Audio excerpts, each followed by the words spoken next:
ಬೆಂಗಳೂರಿನ ಮಡಿವಾಳ ವ್ಯಾಪ್ತಿಯಲ್ಲಿ ರಾಬರಿ ಪ್ರಕರಣಕ್ಕೆ ಸಂಬಂಧಪಟ್ಟಂಗೆ ಈ ರಾಬರಿಗಾಗಿ 3 ದಿನಗಳಿಂದ ಪ್ಲಾನ್ ನಡೆದಿತ್ತಂತೆ.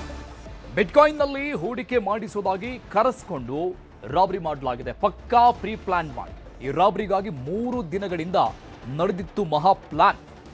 ಬಿಟ್ಕಾಯಿನ್ನಲ್ಲಿ ಹೂಡಿಕೆ ಮಾಡಿಸುವುದಾಗಿ ಕರೆಸಿ ರಾಬರಿ ಮಾಡಲಾಗಿದೆ.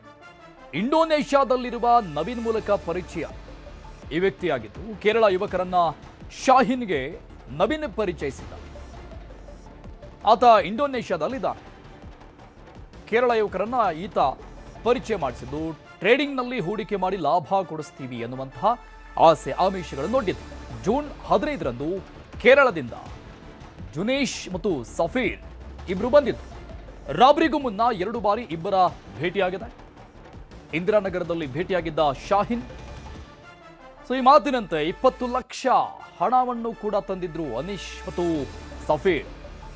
20 ಲಕ್ಷ ಮೊದಲೇ ಮಾತಾಡಿದಂಗೆ 20 ಲಕ್ಷ ಹಣವನ್ನು ತಂದಿದ್ರು. ಇದನ್ನ ಬಿಟ್ಕಾಯಿನ್ನಲ್ಲಿ ಹೂಡಿಕೆ ಮಾಡೋಕೆ ಲಾಭ ಮಾಡಿಸ್ಕೊಡ್ತೀವಿ ಅಂತ ಹುಸಲಾಯಿಸಿದ್ರು. ಅನೀಶ್ ಮತ್ತು ಸಫೀರ್ ಬಂದಿದ್ರು 20 ಲಕ್ಷ ಹಣದ ಸಮೇತ. ಈ ವೇಳೆ ಎಂಟ್ರಿ ಕೊಟ್ಟಿದ್ದು ಕುಪೇಂದ್ರ ರೆಡ್ಡಿ ಮತ್ತು ಟೀಮ್ ಸಂಪೂರ್ಣ ಡೀಲ್ ಮಾಡುತ್ತೆ. ಹ್ಯಾಂಡಲ್ ಮಾಡಿದ್ದು ಇನ್ಸ್ಪೆಕ್ಟರ್ ಮಹೇಶ್. ಜೀಪ್ ಒಳಗೆ ಕೂತು ಹ್ಯಾಂಡಲ್ ಮಾಡಿದ್ದು ಇನ್ಸ್ಪೆಕ್ಟರ್ ಮಹೇಶ್ ಕನಕಗಿರಿ. ಫೋಟೋದಲ್ಲಿ ನೋಡ್ತಾ ಇರುವಂತಹ ವ್ಯಕ್ತಿ ಮಹೇಶ್ ಕನಕಗಿರಿ ಹಾಗೂ ಇತರೆ ಆರೋಪಿಗಳ ಪಾತ್ರದ ಬಗ್ಗೆ ಈಗ ತನಿಖೆ ನಡೀತಾ ಇದೆ. ಇದರ ರಾಬರಿಯ ಪ್ರಮುಖ ಕಿಂಗ್ ಪಿನ್ ಇವರೇ ಅಂತ ಹೇಳಲಾಗ್ತಾ ಇದೆ. ಸೊ ಹಾಗಾಗಿ ಇವರ ಸುತ್ತ ಈಗ ತನಿಖೆ ನಡೀತಾ ಇದೆ. ಹೇಗೆಲ್ಲ ಪ್ಲಾನ್ ಮಾಡಿದ್ರು, ಇವರ ಕೃತ್ಯ ಏನೆಲ್ಲ ಆಗಿತ್ತು, ಇವರ ರೋಲ್ ಏನಾಗಿತ್ತು ಈ ಒಂದು ರಾಬರಿಯಲ್ಲಿ ಅಂತ ಕಳೆದ 3 ದಿನಗಳಿಂದ ಈ ರಾಬರಿಗಾಗಿ ತಲೆ ಕೆಡಿಸಿಕೊಂಡು ಪ್ಲಾನ್ ಅನ್ನು ರೂಪಿಸಿ ಆ ಪ್ಲಾನ್ ಅನ್ನು ಎಕ್ಸಿಕ್ಯೂಟ್ ಕೂಡ ಮಾಡಿದ. ಬರೋಬ್ಬರಿ 20 ಲಕ್ಷ ತಂದಿದ್ದು ಅವರನ್ನ ಕರೆಸಿಕೊಂಡು ರಾಬರಿ ಮಾಡಲಾಗಿದೆ. ಈಗ ಇಬ್ಬರನ್ನ, ಕೇರಳ ಮೂಲದ ಇಬ್ರು 20 ಲಕ್ಷ ಸಮೇತ ಬಂದಿದ್ರು. ಹಾಗಾಗಿ ಆರೋಪಿಗಳ ಪಾತ್ರದ ಬಗ್ಗೆ ತನಿಖೆ ನಡೀತಾ ಇದೆ.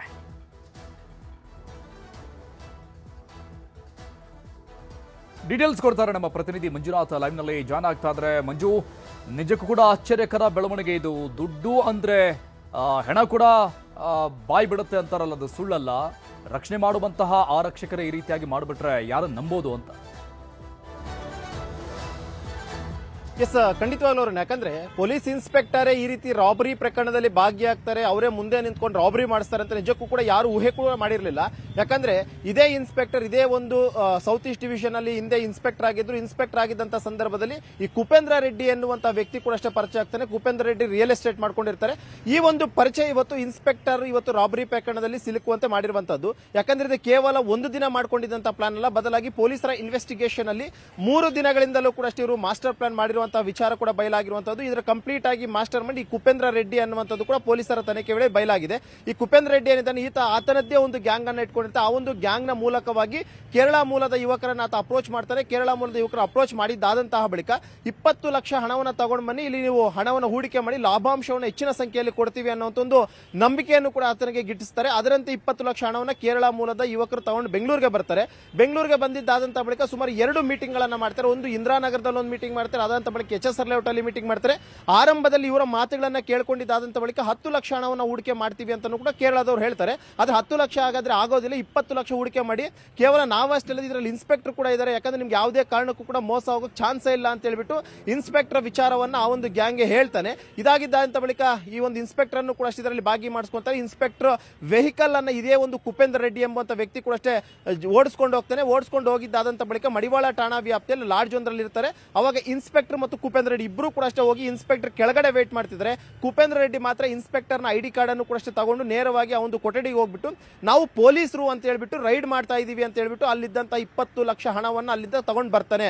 ತಗೊಂಡು ಬಂದಿದ್ದಾದಂತಹ ಬಳಿಕ ಆ ಕೇರಳದ ಯುವಕರು ಏನಿದ್ದಾರೆ ಅವರು ಕೂಡ ಒಂದು ವಿಡಿಯೋ ಚಿತ್ರೀಕರಣ ಮಾಡ್ಕೊಂತಾರೆ. ಅಲ್ಲಿ ಇನ್ಸ್ಪೆಕ್ಟರ್ ಕಾಯ್ತಿರುವಂತದ್ದಾಗಿರ್ಬೋದು, ಇನ್ಸ್ಪೆಕ್ಟರ್ ನ ಜೀಪ್ ಆಗಿರ್ಬೋದು, ಪ್ರತಿಯೊಂದು ವಿಡಿಯೋ ಚಿತ್ರೀಕರಣ ಮಾಡ್ಕೊಂಡ್ಬಿಟ್ಟು ಈಗ ಎಗೈನ್ ಬಂದು ಮಡಿವಾಳ ಪೊಲೀಸ್ ಸ್ಟೇಷನ್ಗೆ ಒಂದು ದೂರನ್ನ ಕೊಡ್ತಾರೆ.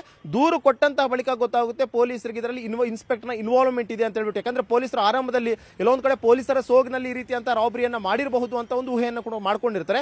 ಆದ್ರೆ ಇನ್ವೆಸ್ಟಿಗೇಷನ್ ಮಾಡಿದಂತ ಸಂದರ್ಭದಲ್ಲಿ ಆ ಒಂದು ಜೀಪ್ ನ ನಂಬರ್ ಪ್ಲೇಟ್ ಅಂತ ಆ ಒಂದು ನಂಬರ್ ಪ್ಲೇಟ್ ಅನ್ನ ಪೊಲೀಸರು ಚೆಕ್ ಮಾಡಿದಂತ ವೇಳೆಯಲ್ಲಿ ಅದು CID ಯಲ್ಲಿ ಇನ್ಸ್ಪೆಕ್ಟರ್ ಆಗಿರುವಂತಹ ಮಹೇಶ್ ಕನಕಗಿರಿ ಅವರಿಗೆ ಅಲರ್ಟ್ ಮಾಡಿದಂತಹ ವೆಹಿಕಲ್ ಅನ್ನೋದು ಗೊತ್ತಾಗುತ್ತೆ. ಸದ್ಯಕ್ಕೆ ಇನ್ಸ್ಪೆಕ್ಟರ್ ಅನ್ನು ಕೂಡ ಈಗಾಗಲೇ ಅರೆಸ್ಟ್ ಮಾಡ್ಕೊಂಡಿದ್ದಾರೆ. ಇನ್ಸ್ಪೆಕ್ಟರ್ ನ ಇನ್ವಾಲ್ವ್ಮೆಂಟ್ ನ ಬಗ್ಗೆ ಆಗಿರಬಹುದು, ಜೊತೆಗೆ ಕೇವಲ ಈ ರಾಬರಿ ಅಷ್ಟೇನಾ, ಹಿಂದೆಯೂ ಕೂಡ ಅಷ್ಟೇ ಬೇರೆ ಬೇರೆ ಕಡೆಗಳಲ್ಲಿ ಏನಾದರೂ ರಾಬರಿಯನ್ನ ಮಾಡಿದ್ರೆ ಇದು ಒಂದು ರೀತಿಯಂತ ದಂಧೆಯಾಗಿ ಇವರು ಏನಾದರೂ ಮಾಡ್ಕೊಂಡಿದ್ರೆ ಅನ್ನುವಂಥದ್ರ ಬಗ್ಗೆ ಸದ್ಯಕ್ಕೆ ಖುದ್ದಾಗಿ ಆ ಆಗ್ನೇಯ ವಿಭಾಗದ ಡಿಸಿಪಿ ಸುಜಿತ್ ಅವರ ಇನ್ವೆಸ್ಟಿಗೇಷನ್ ಅನ್ನ ಕಂಟಿನ್ಯೂ ಮಾಡಿರುವಂತಹದ್ದು ಅರುಣ್. Thank you Manjunath ಡೀಟೇಲ್ಸ್ಗೆ.